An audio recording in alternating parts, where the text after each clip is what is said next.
కీర్తన గ్రంథం 51 అధ్యాయం చెప్పుకున్నాం.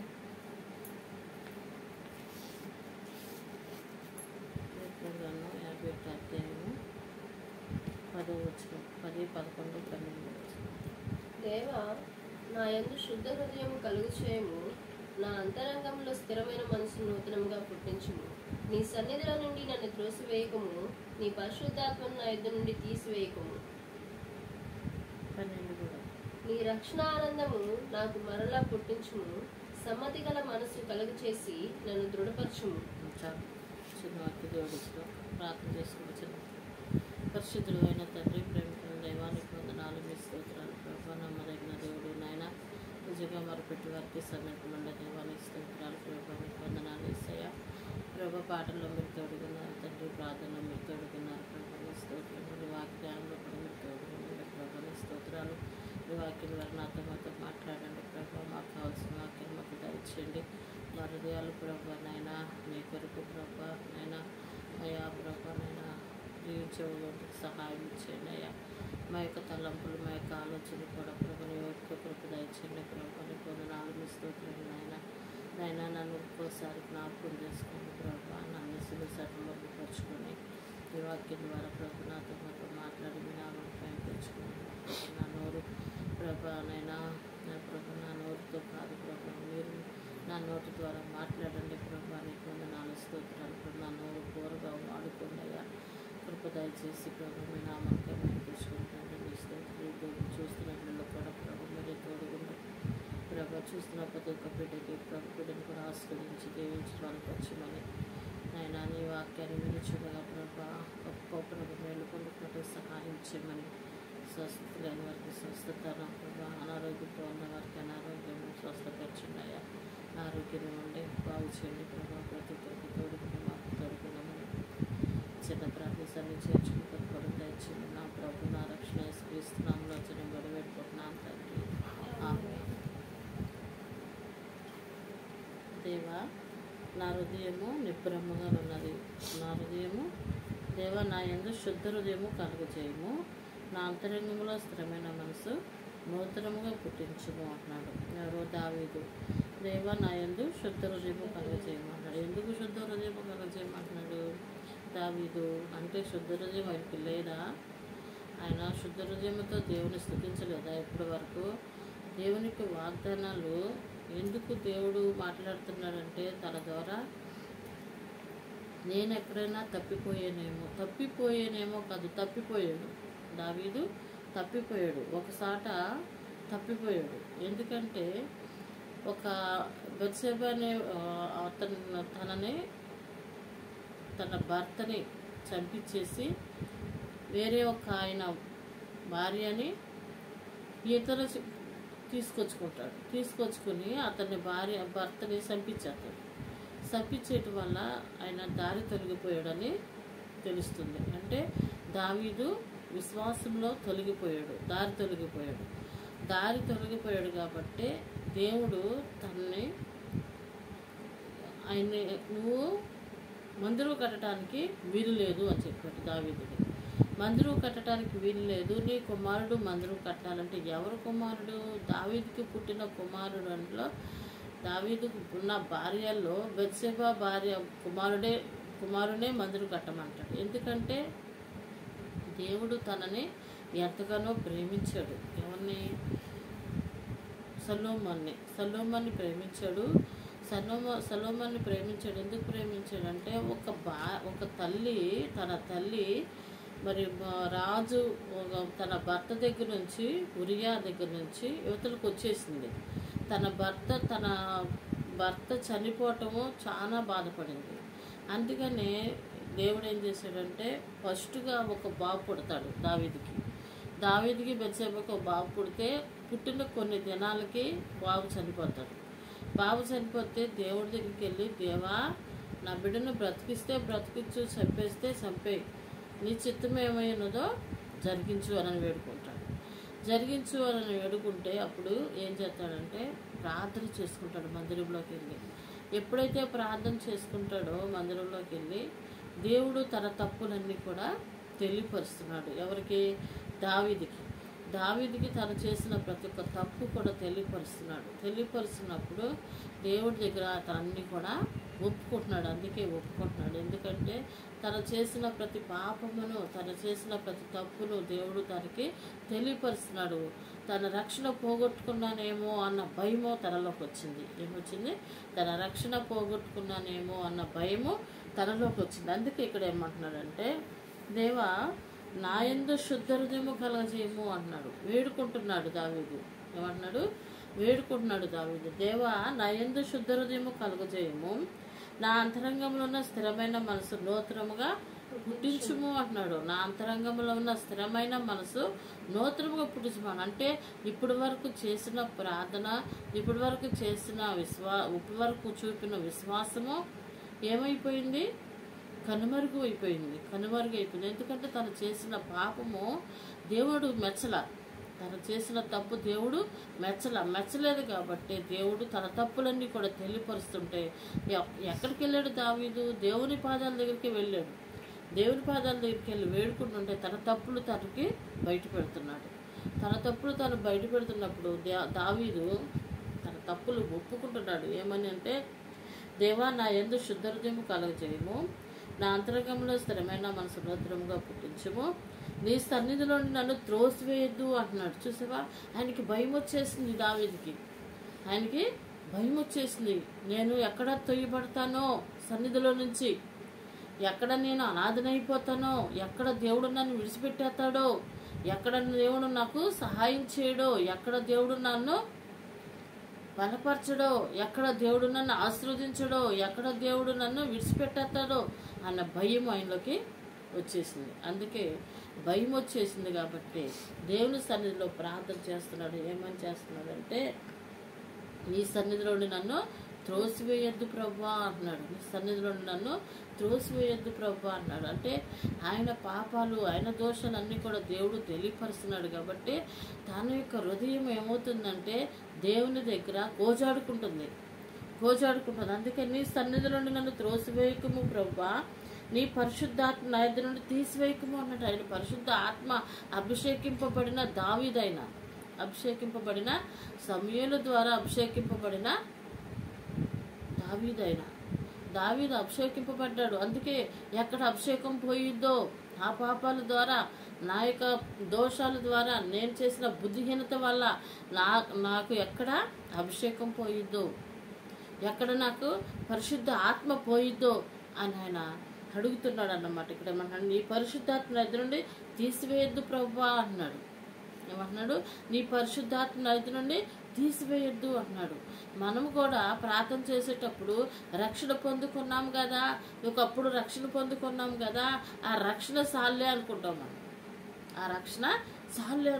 కానీ ఆ రక్షణ పొందిన తర్వాత మనం ఎన్ని రకాలుగా ప్లాన్లు వేసినా సరే, ఎన్ని రకాలుగా మనం జీవించినా సరే, మన జీవితము దేవుడి దగ్గర ఎప్పటికప్పుడు సరి చేసుకుంటూ ఉండాలని దేవుడు మనతో మాట్లాడుతున్నాడు. ఎందుకంటే దేవుడి దగ్గర మన హృదయాన్ని సరి చేసుకుంటూ ఉండాలంట.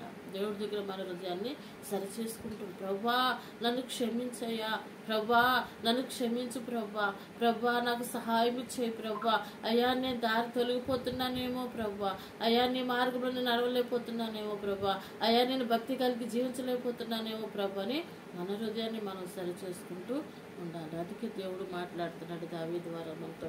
దేవుడు ఏమన్నాడంటే, రక్షణ పొందుకున్నాం కదా, ఆ రక్షణ వాగ్దానం ఉందో కదా అనుకుంటాం మనం. కానీ ఆ రక్షణ వాగ్దానం ఉందో లేదో మనం పరీక్షించుకుంటూ ఉండాలి. అవునా? ఉందో లేదో మనం పరీక్షించుకుంటూ ఉండాలి. దేవునికి వాగ్దానము, రక్షణ వాగ్దానము మన మీద నిలిచి ఉందా లేదా, తప్పిపోయిందా, జారిపోయిందా, పడిపోయిందా, మన భక్తిలో పడిపోయామా, నిలబడున్నామా, కూర్చుని ఉన్నామా, మనం గ్రహించుకునేవారుగా ఉండాలి. రక్షణ పొందుకున్నాములే, ఆనాడు దేవుడు రక్షణ వాగ్దానం ఇచ్చేళ్ళే, ఆ రక్షణ వాగ్దానము నాకు ఉందిలే అనుకుంటూ పొరపడ్డది. అందుకే దేవుడు ఏమంటున్నానంటే 139 కీర్తన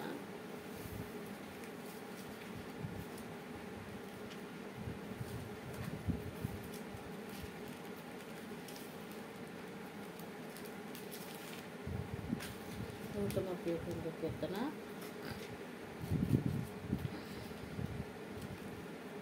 23. దేవా, నన్ను పరిశోధించి నా హృదయమును తెలుసుకునుము, నన్ను పరీక్షించి నా ఆలోచనలు తెలుసుకునుము. నీకు ఆయాసకరమైన మార్గము నా యందు ఉన్నదేమో చూడుము, నిత్య మార్గమున నన్ను నడిపింపుము అంటున్నాడు. దేవా, నన్ను పరిశోధించి నా హృదయమును తెలుసుకొనుము అంటున్నాడు. అక్కడ ఏమంటున్నాడు? దేవా, నా హృదయమును పరిశోధించు అంటున్నాడు.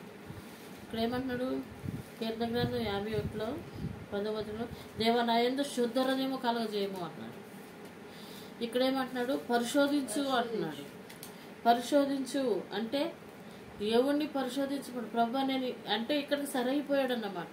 ఇక్కడికి సరైపోయాడు, దేవునికి మాటకు లోబడ్డాడు, దేవుని వాగ్దానం తీసుకున్నాడు ఆయన అక్కడ. అందుకని ఇక్కడ ఏమంటే నేను ఇంకా ఏమన్నా పొరపాట్లు చేశానేమో, ఇంకా నాలో పొరపాట్లు ఉన్నాయేమో, నా హృదయాన్ని పరీక్షించు ప్రభా అంటున్నాడు. అంటే దేవా నన్ను పరిశోధించు, నా హృదయమును తెలుసుకొనుము అంటున్నాడు. నా హృదయాన్ని తెలుసుకోమంటున్నాడు. నన్ను పరీక్షించు, నా ఆలోచన తెలుసుకొనుము అంటున్నాడు. అందుకే మనుషులకి పరీక్షలు వస్తూ ఉంటాయి. శ్రమలనే పరీక్షలు, శోధనలనే పరీక్షలు, రోగాలనే పరీక్షలు, వ్యాధులనే పరీక్షలు, అవన్నీ కూడా దేవుడు మనకి పెడుతూ ఉంటాడు. అంటే దేవుడు పెడుతున్నాడంటే కాలాన్ని బట్టి అవి మనకు వస్తూ ఉంటాయి. కానీ దాన్ని మనం ఎలా నెగ్గాలంటే ప్రార్థన ద్వారానే మనము నెగ్గాలి. ప్రార్థన ద్వారా ప్రభువా నేను ఈ బలహీనతలో ఉన్నానయ్యా, ప్రభువా నేను ఈ వ్యాధిలో ఉన్నానయ్యా, ప్రభువా నేను ఈ అప్పుల్లో ఉన్నానయ్యా, ప్రభువా ఈ సమస్యలో ఉన్నాను, ప్రభువా నన్ను విడిపించు ప్రభువా. కానీ ఒకరోజు ఆ విడుదల ఉంటుంది దేవుడి దగ్గర, ఆ విడుదల ఉంటుంది. టెన్షన్ పడతాం, కానీ మానవులో మనకు తెలియదు దేవుడి కార్యాలు గొప్పవి కాబట్టి ఆయన ఎప్పుడు కూడా మన వైపు చూస్తూనే ఉంటాడు దేవుడు. అందుకనే ఆకాశంలో ఉన్న దేవుడు మన వైపు కరుణారా చూస్తూనే ఉన్నాడు. ఆయన కరుణారా చూస్తూనే ఉన్నాడు. చూస్తున్న దేవుడు ఆయన. నీ కన్ను ప్రతి స్థలం, ఆయన కన్ను ప్రతి స్థలం మీద సంచారము చేయుచున్నది. అందుకే మానవులారా నా మాట ఆలకించండి, ఆలకించాలి. దేవుని యొక్క మాట మనము ఆలకించే వారికి ఉన్నారు. అందుకే ఇక్కడ ఏమన్నా నన్ను పరిశోధించు, నా హృదయంలో తెలుసుకోను, నన్ను పరీక్షించి నా ఆలోచన తెలుసుకోను, నీకు ఆయాస్కరమైన మార్గము నా ఎదుగును చూడము, నిత్య మార్గంలో నన్ను నడిపింపు. నిత్య మార్గంలో నడిపించమని అడగాలి మనం. దేవునికి మార్గంలో నిత్య మార్గంలో నన్ను నడిపించు ప్రభా, నన్ను పరీక్షించు ప్రభా అని దావీదు ఏ రీతిగా వేడుకున్నాడో ఆ రీతిగా మనం కూడా వేడుకోవాలి. దేవా నన్ను క్షమించు, దేవా నన్ను క్షమించు, దేవా నా విధేయతలు క్షమించు, దేవా నా ప్రార్థనలు క్షమించు. క్షమాపణ అడుక్కుంటూనే ఉండాలి, దేవుడిని క్షమాపణ అడుక్కుంటూనే ఉండాలి. మన హృదయాన్ని మనం సరి చేసుకుంటూనే ఉండాలి. మన హృదయమేమో తప్పిపోతుందేమో, జారిపోతుందేమో, మన ఆలోచనలు జారిపోతుందేమో, దేవుళ్ళు నిలబడి ఉంటున్నామో లేదో మనం గ్రహించుకుంటూ ఉండాలి. అందుకే దావీదు ఇక్కడ ఏమంటున్నాడంటే 51వ అధ్యాయంలో నీ సన్నిధిలోని నన్ను త్రోసివేయకము అన్నాడు. ఏమంటున్నాడు? నీ సన్నిధిలోని నన్ను త్రోసివేయకము, నీ పరిశుద్ధాత్మను నా ఎదురు నుండి తీసివేయకము అన్నాడు. నీ పరిశుద్ధాత్మను నా ఎదురు నుండి తీసివేయకము, నా అంతరంగంలో స్థిరమైన మనసు నూతనంగా పుట్టించుము, నీ సన్నిధిలోని నన్ను త్రోసివేయకము, నీ పరిశుద్ధాత్మ నా ఎదురు నుండి తీసివేయకము, నీ రక్షణ ఆనందం నాకు మరలా పుట్టించుము అన్నాడు. ఏమంటున్నాడు? రక్షణ పోగొట్టుకున్నాడు ఆయన. రక్షణ పోగొట్టుకున్నాడు. అక్కడ దేవుని యొక్క రక్షణ కాపుదల పోగొట్టుకున్నాడు. అందుకే ఇక్కడ వేదన పడుతున్నాడు అన్నమాట. వేదన పడుతూ రాసిన కీర్తన ఇది. నీ రక్షణానందము నాకు మరలా పుట్టించు ప్రభు అన్నాడు. రక్షణానందము నాకు మరలా పుట్టించు. సమ్మతి గల మనసును కలుగజేసినాను దృఢపరచుము అంటున్నాడు. సమ్మతి గల మనసు కలుగజేసినాను దృఢపరచుము అన్నాడు. దృఢపరచుము అంటున్నాడు. దేవుణ్ణి వేడుకుంటున్నాడు. ప్రభా నన్ను క్షమించు ప్రభా, నన్ను క్షమించు ప్రభా అన్నాడు. దేవా నా యందు శుద్ధ హృదయము కలగజేయి ప్రభా, నా అంతరంగంలో స్థిరమైన మనసు నూతనంగా పుట్టించు ప్రభా. అంతరంగంలో స్థిరమైన మనసు నూతనంగా పుట్టించాలి. అంతరంగంలో పుట్టాలి. ఎక్కడ పుట్టాలి? అంతరంగంలో పుట్టాలి. స్థిరమైన మనసు దేవుని మీద, మనం దేవుని మీద మనం ఆధారపడి బ్రతుకుతున్నామా లేదా అనేది మనం గ్రహించుకుంటూ ఉండాలి. మా మనసు అంతరంగంలో స్థిరముగా ఉండాలి. దేవుని మీద స్థిరమైన మనసు కలిగి మనము ఉండాలి. అయితే ఇక్కడ నీ సన్నిధిలోని నన్ను త్రోసివేయకము, నీ పరిశుద్ధాత్మ ఎదురుని తీసివేయకము, నీ రక్షణానందం నాకు మరలా పుట్టించము, సమ్మతి గల మనసు కలగచేసి నన్ను దృఢపరచుము అన్నాడు. సమ్మతి గల మనసు కలగచేసి నన్ను దృఢపరచు ప్రభా అన్నాడు. దృఢపరచు ప్రభు. ఇక్కడ ఏమంటున్నాడు? 13వ వచనం, అప్పుడు అతిక్రమం చేయవారికి నీ త్రోవలను బోధించేదను అంటున్నాడు. ఏమంటున్నాడు? అతిక్రమంలో చేయవారికి నేను నీ త్రోవలను బోధించేదను అంటే ఆయన ఎవరైనా అతిక్రమంగా నడిచేవారికి నడవకుండా వారికి నేను బోధించేదను. నిన్ను గురించి నేను బోధించేదను, నిన్ను గురించి నేను చెప్పేదను. నిన్ను గురించి దేవుడు నిజమైన దేవుడు, గొప్ప దేవుడు, ఆయన రాజులకు రాజు, ప్రభులకు ప్రభు అని నేను చెబుతాను. తప్పిపోయిన వారిని ఏ రీతిగా దేవుడి దగ్గర తీసుకురావాలో ఆ రీతిగా తీసుకొచ్చేవాడుగా ఉన్నాడన్నమాట. ఆ రీతిగా తీసుకొచ్చేవాడు కూడా. దేవా, నీవు నాకు తోడుగా ఉండయ్యా, నీవు మా పక్షం నాచిమాడు ప్రభా, నీవు మా పట్ల గొప్ప కార్యాలు చేయ ప్రభా అని దేవుణ్ణి వెతికేవారుగా, దేవుని మహింపరిచేవారుగా దావీదు ఏ రీతిగా వేడుకున్నాడో ఆ రీతిగా మనం కూడా వేడుకుంటే దేవుడు మన ప్రార్థన కూడా ఆలకించి మన యొక్క ఆలోచనలు, మన తలంపులు అన్నీ కూడా నేను సరిగానే ఉన్నానులే, నేను మంచిగానే ఉన్నానులే, నా భక్తి బాగానే ఉందిలే అనుకోవటం పొరపాటు మంది. ఎక్కడైనా తొలగిపోయామేమో ప్రభా, ఎక్కడైనా జారిపోయామేమో ప్రభా, ఎక్కడైనా ప్రభా నీకు వ్యతిరేకమైన మాటలు మాట్లాడేమేమో ప్రభా, అయ్యా భక్తిలో నిలకడక మేము ఉండలేకపోతున్నామేమో ప్రభా, దయతో మమ్మల్ని క్షమించు ప్రభా అని మనం కూడా దావీదు ఏ రీతిగా వేడుకున్నాడు ఆ రీతిగా మనం కూడా వేడుకునే వారిగా ఉన్నాం. అయితే ఇక్కడ ఏమంటుందంటే 51 దేవా, నీ కృప చొప్పున నన్ను కరుణింపుము, నీ వాత్సల్య బాహుళ్యము చొప్పున నా అతిక్రమమును తుడిచివేయము అన్నాడు. ఏమన్నాడు? దేవా, నీ కృప చొప్పున నన్ను కరుణింపుము అన్నాడు. ఆయన కృప చొప్పున కరుణించాలి. ఆయన కృప మన మీద ఉంటే మనం ఎప్పుడు కూడా మంచిగానే ఉంటామంట. ఆయన కృప మన మీద ఉంటే, ఆయన కృప మనకు లేకపోతే మనం ఏమవుతామో మనకే తెలియదంట. అందుకే దేవుడు మన ఇజ్రాయేల్ ప్రజలు కొన్ని దినాలు విడిచిపెట్టేసాడు. దేవుడు కొన్ని దినాలు ఇజ్రాయేల్ ప్రజలు కొన్ని దినాలు విడిచిపెట్టేసేస్తే వాళ్ళు పడ్డ శ్రమలు అంత ఇంత కాదు. మరి ఫిలిస్తీన్లు వచ్చి వాళ్ళు చాలా బాధించి వాళ్ళ కుటుంబాలను కూలగొట్టి నానా తిప్పలు పెట్టేసేస్తే అప్పుడు మరి శత్రువులు వస్తుంటే వాళ్ళు భయపడిపోయి అంటే వీళ్ళకి ఆధారం లేదు. దేవుడు విడిచిపెట్టేశాడు కదా, దేవుడు విడిచిపెట్టే కృప పోయింది వాళ్ళకి, దేవునికి కృప పోయింది, దేవుడు విడిచిపెట్టేశాడు, ఇజ్రాయేల్ ప్రజలు విడిచిపెట్టేశాడు కాబట్టి వీళ్ళని ఫిలిస్తీన్లు వచ్చి నానా తిప్పలు పెట్టి నానా బలహీనపరిచి వాళ్ళు కొట్టి నానా కొంతమందిని చంపేసి కొంత బానిసలుగా చేసుకుని జీవిస్తుంటే మరి అక్కడ న్యాయాధిపతుల గ్రంథం దీన్ని ఒకసారి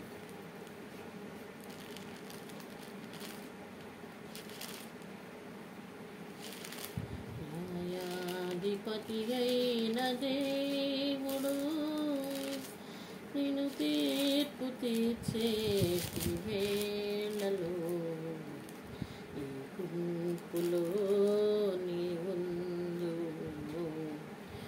క్షింపకు క్రైస్తవా, ఈ గుంపులో నీ ఉందు క్షింపకు క్రైస్తవా, న్యాయాధిపతి అయిన దేవుడు. 6వ అధ్యాయము. ఇశ్రాయేలు యెహోవా దృష్టికి దోషులైనందున, చూసావా ఏమయ్యారు వాళ్ళు? దోషులయ్యారంట. ఇశ్రాయేలు ప్రజలు యెహోవా దృష్టికి ఏమయ్యారు? దోషులైనందున యెహోవా 7 ఏండ్లు వారిని మిద్యానీయులకు అప్పగించానంట. చూసావా, 7 ఏండ్లు విడిచిపెట్టేసాడు వాళ్ళు. దేవుడు ఇశ్రాయేలు ప్రజలు 7 ఏళ్ళు విడిచిపెట్టేసేస్తే వాళ్ళని ఎవరికి అప్పచెప్పాడంట? మిద్యానీయులకు అప్పచెప్పాడంట.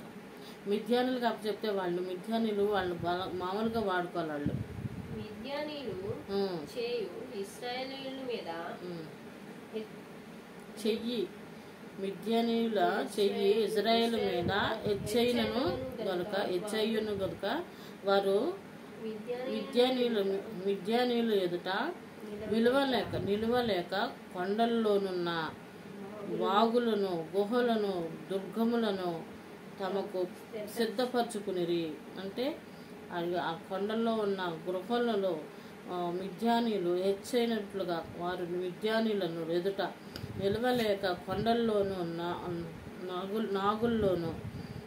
వాగుల్లోను గుహల్లోను దుర్గములను తమకు సిద్ధపరచుకున్నారంట. ఎవరు? ఇశ్రాయేలు ప్రజలు. వాళ్ళకు భయపడి, ఎవరికి భయపడి? మిద్యానులకు భయపడి వీళ్ళు విగ్రహారాధికులు అయిపోయారు. ఎవరి సంతానం ఇది? దేవుని యొక్క సంతానం బిడ్డలు వీళ్ళు. దేవుడు చేసిన వారస పుత్రులు వీళ్ళు, వాగ్దాన పుత్రులు, వారస పుత్రులు. అయినా కానీ వీళ్ళు ఏం చేస్తున్నారు చూసావా? దేవునికి వ్యతిరేకమైన పనులు చేస్తున్నారు. దేవునికి వ్యతిరేకమైన పనులు. అందుకే దేవుడికి కోపం వచ్చింది వారి మీద. అందుకే 7 సంవత్సరాలు వాళ్ళని విడిచిపెట్టేసాడు ఇశ్రాయేల్ ప్రజల్ని. 7 సంవత్సరాలు విడిచిపెట్టేసేస్తే ఇక్కడ ఏమంటే దుర్గములు కట్టిన 3వ వచనం, ఇశ్రాయేలు నిమిత్తము విత్తిన తరువాత మిద్యానీయులను అమాలేకులను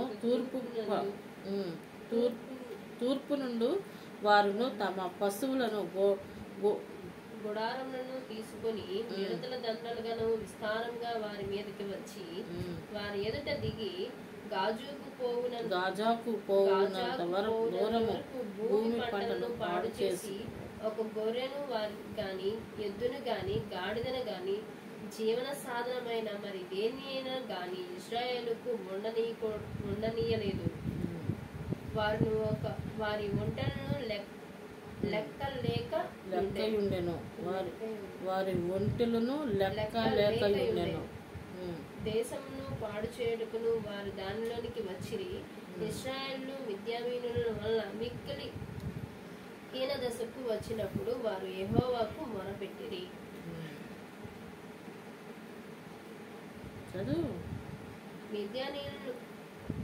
మిద్యానీయులు వాళ్ళని మొరపెట్టారు. అక్కడ యెహోవాకు ఎవరు మొరపెట్టారు? ఇశ్రాయేలు మిద్యానీయుల వల్ల మిక్కిలి దేశమును, అట్లా కాదు నేను చదువుతున్నాను, దేశమును పాడు చేయుటకు వారు దానిలోనికి వచ్చిరి. ఎక్కడికి వచ్చారు? ఇశ్రాయేలు ప్రజలు దేశంలోనికి, పొలంలోకి వచ్చారు. వాళ్ళు వచ్చిరి. దేశంలో పాడు చేయుటకు వారు దానిలోనికి వచ్చిరి. ఇశ్రాయేలు మిద్యానీయుల వలన మిక్కిలి హీన దశకు వచ్చినప్పుడు వారు యెహోవాకు మొరపెట్టిరి అంట. అప్పుడు మొరపెట్టారు యెహోవాకి. అప్పటి వరకు మొరపెట్టలేదు. ఎప్పుడు? ఇశ్రాయేలు ప్రజల మీదకి దండు ఎత్తి వచ్చినప్పుడు మిద్యానీయులు మళ్ళీ ఎవరు వచ్చారంట? మిద్యానీయులు ఇక్కడ వారి ఎదుట తిరిగి తూర్పు దండు ఇశ్రాయేలు నిమిత్తముగా ఎత్తిన తరువాత మిద్యానీయులను అమాలేకులను తూర్పు నందుండు వారును తమ పశువులను గుడారములను తీసుకొని మిడతల దండు విస్తారముగా వారి మీదకి వచ్చి వారి ఎదుట దిగి గాజాకు పోవునంత దూరము భూమి పంటను పాడు చేసిరి అంట. భూమి పంటనంతా పాడు చేసేసారు వీళ్ళు వచ్చి. ఎవరు? మిద్యానీయులు అమాలేకులు దండే వచ్చి పాడు చేసేసినట్ట పంటని. అప్పుడు మొరపెట్టారంట దేవుడికి, యెహోవా దేవుడికి. అప్పుడు మొరపెట్టిరి అంటున్నాడు. తర్వాత ఇదంతా మనకు తర్వాత చెప్పుకున్నాం. 11వ వచనం చూద్దాం.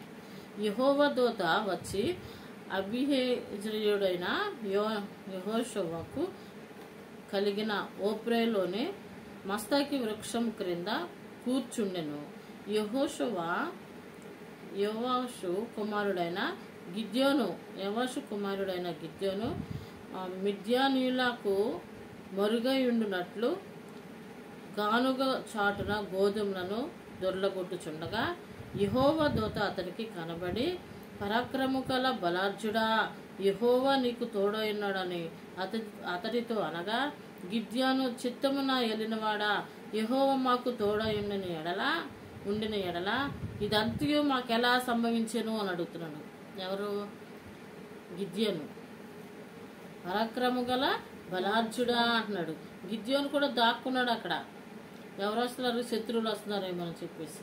కానీ యెహోవా దూత వచ్చి అక్కడ ఆయనతో మాట్లాడుతున్నాడు. పరాక్రము గల బలార్జుడా అంటున్నాడు. దేవుడు నీకు తోడై ఉన్నాడు అని చెప్తున్నాడు. దేవుడు మాకు తోడై ఉంటే ఇదంతా ఎందుకు జరిగింది అంటున్నాడు. చూసావా?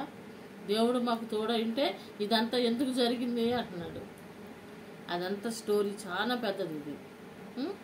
ఎందుకు జరిగిందంటే దేవునికి వ్యతిరేకమైన పనులు చేశారు కాబట్టి దేవుణ్ణి విడిచిపెట్టి దేవుని యొక్క మార్గంలో నడవకుండా అక్కడ దుర్గములను కట్టుకొని అక్కడ గుళ్ళు కట్టుకొని విగ్రహారాధన చేశారు అక్కడ ఆ దేశంలో ఇజ్రాయేల్ ప్రజలు.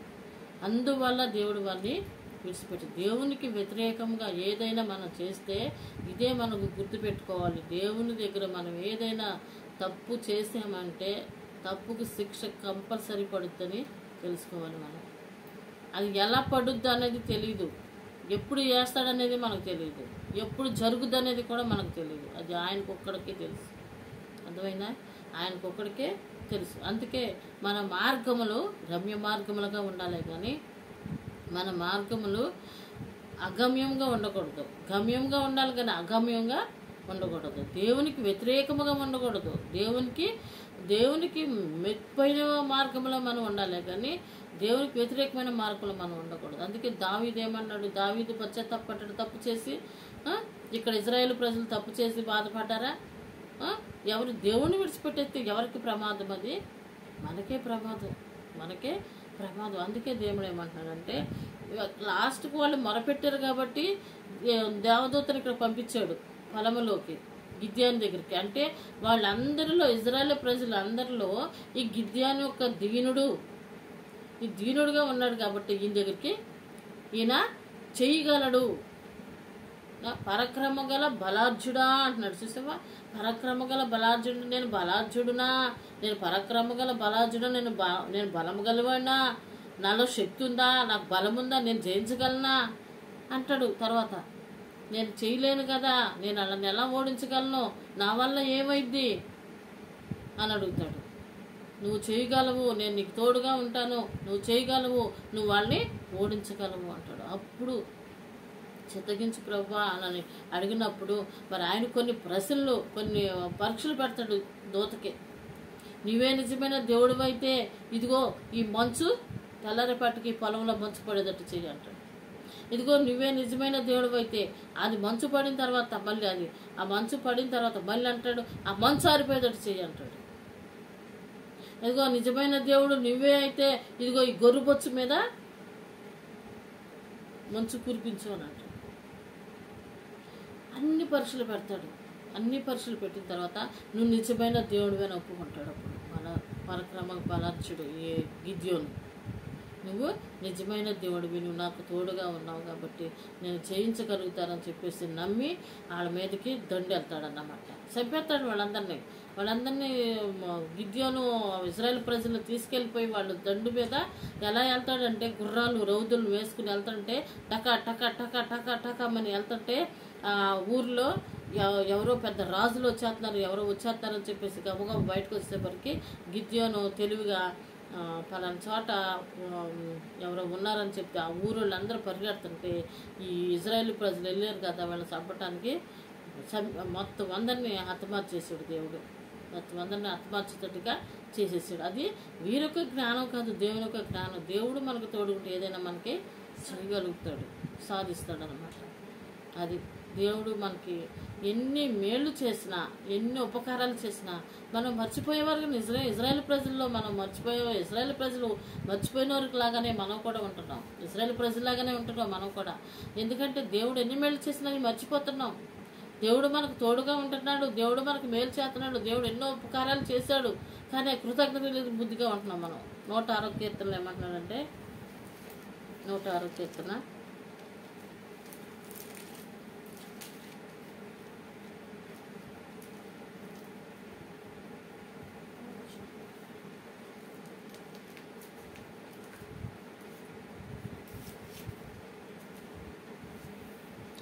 7వ వచనం. ఐగుప్తులో మా పితరులు నీ అద్భుతములను గ్రహింపకయుండిరి, నీ కృపా బాహుళ్యమును జ్ఞాపకమునకు తెచ్చుకొనకయుండిరి అన్నాడు. చూసావా? ఆయన ఒక కృపా బాహుళ్యమును జ్ఞాపకం తెచ్చుకొనక యుండిరి అన్నాడు. ఇక్కడ ఏమంటున్నాడంటే 24వ వచనంలో చూడు. 24 వారు రమ్యమైన దేశంలో నిరాకరించిరి, ఆయన మాట నమ్మకపోయిరి, యెహోవా మాట ఆలకింపక వారు తమ గుడారంలో సనుక్కొనిరి. అప్పుడు అరణ్యంలో వారిని కోల చేయుటకును అన్యజనులలో అప్పుడు అరణ్యములో వారిని కోల చేయుటకును అన్యజనులలో వారి సంతానమును కూర్చుటకును దేశములో వారిని చెదరగొట్టును అన్నాడు. అంటే కృతజ్ఞత బుద్ధి లేదు అని చెప్తున్నాడు ఇక్కడ. తనకు కృపాబాహులను బట్టి వారిని కరుణించి వారిని చెదరగొట్టిన వేరొకరికి